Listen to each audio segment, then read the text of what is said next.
दोस्तों, जीवन की जो मूलभूत प्रेरणा है, जो जीवन के पीछे निहित उद्दीपन है, अगर हमें ढूंढने का सुअवसर प्राप्त हो, अगर हम आत्म अवलोकन कर सके, अगर हम सेल्फ ऑब्जर्वेशन कर सकें, एकांत में बैठकर ना सही अपने अनुभव की परतों को अगर हम एक परत दो परत एक किताब के पन्नों की नाई पलट करके देख सकें, तो हम पाते हैं कि जीवन में जो विकृत है, जो जीवन में विसंगति है, जीवन में जो गरीबी है, जीवन में जो दूषण सा दिख पड़ता है,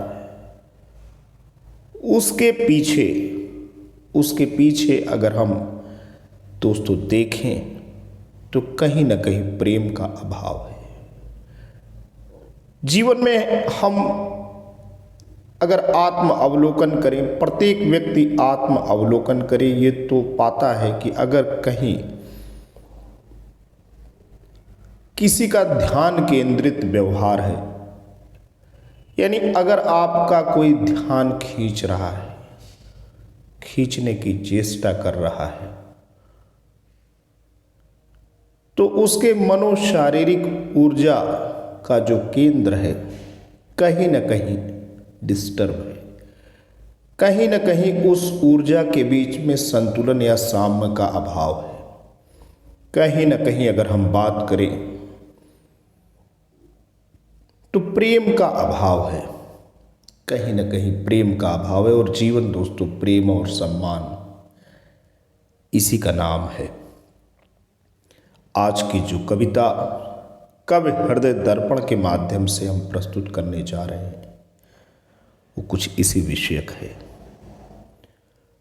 दोस्तों, जीवन में हम बाहर कितनी भी दौड़ क्यों न लगाएं, कितनी भी चीज़ें खोज करके अपने पास संग्रह क्यों कर न लें, लेकिन जो चीज़ हमारी आत्मा की भूख है, जिस चीज़ से हम बने हैं, जिस चीज़ की चाहत युगों युगों से हमारे आत्म में निहित है, वो दोस्तों प्रेम है। प्रेम का जो एक क्षण है, उसको अगर जिया गया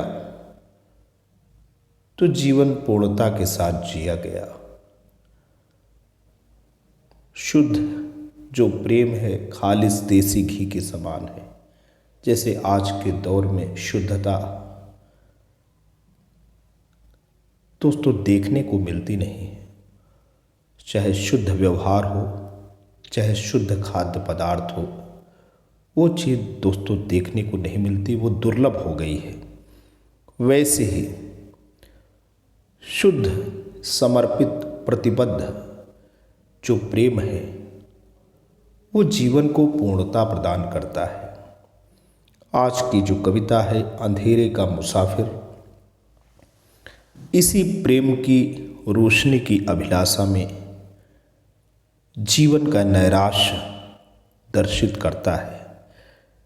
कविता डॉक्टर सर्वेश्वर दयाल सक्सेना द्वारा रचित है। दोस्तों, जीवन का कोई भी फेज हो, उसमें प्रबंधन तो आवश्यक है ही। प्रबंधन एक वाह है, हमारी स्ट्रेटजी है, हमारी व्यूह रचना है। लेकिन कोई भी जो प्रबंधन हो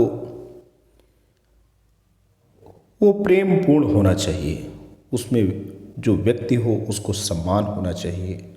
उसकी जिंदगी के हर एक पहलुओं को समायोजन की पूरी चेष्टा होनी चाहिए।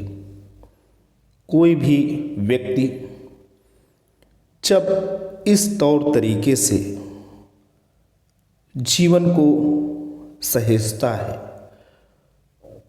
तो जीवन रूपी जो पुष्प परसून खिलता है, उसकी जो महक होती है वो हमारी ज़िंदगी को सुवासित कर देती है।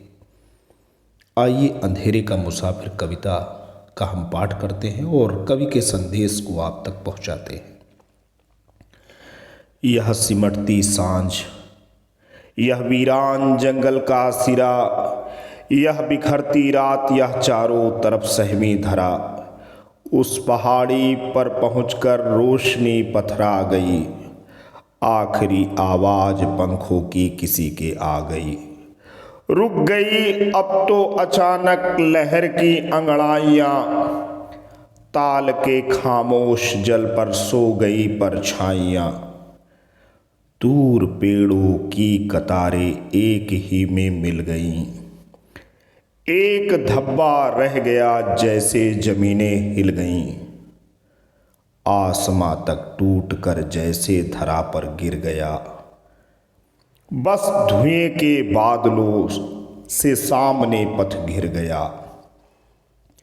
यह अंधेरे की पिटारी रास्ता, यह सांप सा खोलने वाला अनाड़ी, मन रहा है कांप सा, लड़खड़ाने लग गया मैं, डगमगाने लग गया, देहरी का दीप तेरा याद आने लग गया।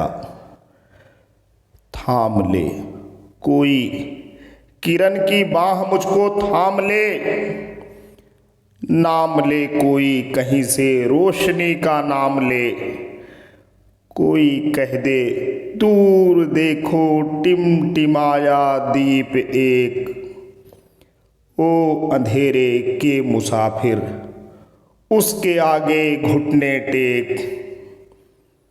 तो दोस्तों, अंधेरे के मुसाफिर ये कविता है जो कवि के हृदय की वेदना को बयां करता है।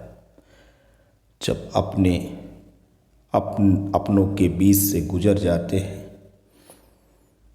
जब अपने जिगर के कुछ टुकड़े जिन्हें हमने बचपन जवानी के मोहक क्षणों में उनके साथ बिताया और वो सुदूर कहीं अपना आशियाँ बसा लेते हैं, जिनके बगैर जीवन दूभर सा लगने लग जाता है, तो कुछ इसी तरीके की वेदना, इसी तरीके का विलाप पैदा होता है। आज के लिए इतना ही। आशा करता हूँ ये कविता और इसका संदेश आपको समझ में आया है। तो कविता को बिल्कुल, इस वीडियो को लाइक करें, चैनल को सब्सक्राइब करें। जल्द ही आपके समक्ष एक नई अजर अमर रचना के साथ पुनः हाजिर होंगे। तब तक के लिए जय हिंद, जय भारत।